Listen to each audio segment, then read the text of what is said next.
साल 1303 राजस्थान की धरती पर एक तूफान उठ रहा था। दिल्ली के तख्त पर बैठा था सुल्तान अलाउद्दीन खलजी, एक ऐसा हाकिम जिसने अपनी तलवार से पूरे हिंदुस्तान को कांपाया था। उसकी आंखों में था एक ख्वाब, चित्तौड़ का किला, मेवाड़ की शान, राजपूतों की रूह। और उस रूह को तोड़ने के लिए वो चला, एक लश्कर लेकर जो आंधियों की तरह बढ़ता आ रहा था। चित्तौड़ का किला अरावली की ऊंची पहाड़ियों पर खड़ा, जैसे धरती खुद ने अपने हाथों से बनाया हो, नीले आसमान को छूता हुआ। अंदर थे राजपूत योद्धा, अपनी जमीन के लिए, अपने सम्मान के लिए, अपनी आबरू के लिए लड़ने को तैयार। राणा रतन सिंह के नेतृत्व में मेवाड़ ने दरवाजे बंद कर लिए।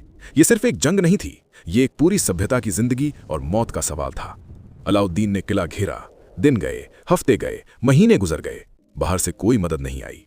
अंदर का राशन खत्म होने लगा, पानी के कुंड सूख रहे थे, लेकिन राजपूत झुके नहीं। सोचो उस वक्त की रात को, किले की दीवारों पर खड़े योद्धा, नीचे देखते हैं तो लाखों मशालों की रोशनी में खिलजी की फौज, जहां तक नजर जाए सिर्फ दुश्मन, सिर्फ दुश्मन। और अंदर वो औरतें, उनके चेहरों पर कोई डर नहीं, सिर्फ एक संकल्प, एक ऐसा निर्णय जो उन्होंने खुद लिया था, अपनी मर्जी से, अपने सम्मान के लिए। जब यह तय हो गया कि किला अब नहीं बचेगा, तब अंदर एक अलग तरह की तैयारी शुरू हुई। चितायां सजने लगीं, अग्नि प्रगट की गई, और उन हजारों महिलाओं ने जौहर किया, खुद को आहूत कर दिया, क्योंकि उनके लिए इज्जत जिंदगी से बड़ी थी।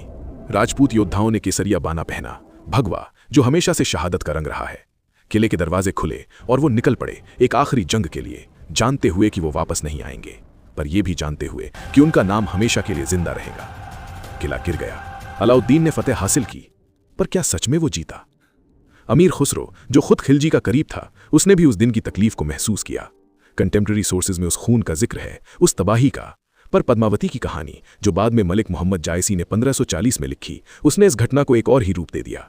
एक प्रेम कहानी, एक वीर बहादुर रानी, एक आईना जिसमें खिलजी ने अपना आक्रोश देखा। हिस्टोरियंस आज भी बहस करते हैं, क्या पद्मावती थीं? क्या जौहर वैसा हुआ जैसे कहा जाता है? कुछ कहते हैं ये मिथ है, कुछ कहते हैं मिथ भी हिस्ट्री का हिस्सा होता है, क्योंकि लोग जो मानते हैं वो भी उन्हें प्रभावित करता है। पर एक बात बियॉन्ड डिबेट है, उस रोज चित्तौड़ में जो कुछ भी हुआ, उसने राजपूत आइडेंटिटी को हमेशा के लिए अलग ही ढाल में ढाल दिया। हार को उन्होंने अपना इतिहास नहीं बनाया, उन्होंने बनाया अपनी शहादत को, अपने संकल्प को, अपने सम्मान को। और आज जब हम उन दीवारों के पास खड़े होते हैं, तो हवा में कुछ महसूस होता है, जैसे कुछ अभी भी वहां है, जैसे चित्तौड़ अभी भी जल रहा है। मैं हूं हर्ष और आप देख रहे हो खोज हर्ष। यहां हम कहानियों को मानते नहीं, उन्हें समझते हैं। मिथ हो या हिस्ट्री, हम सिर्फ वही रखते हैं जो एविडेंस और लॉजिक पर टिकता है। अगर आपको भी सच की खोज पसंद है तो चैनल को सब्सक्राइब करो, वीडियो को लाइक करो और कमेंट में लिखो अगला सच किस पर डिकोड करें, क्योंकि यहां अंधविश्वास नहीं, सिर्फ इन्वेस्टिगेशन होती है। मिलते हैं नेक्स्ट एपिसोड में।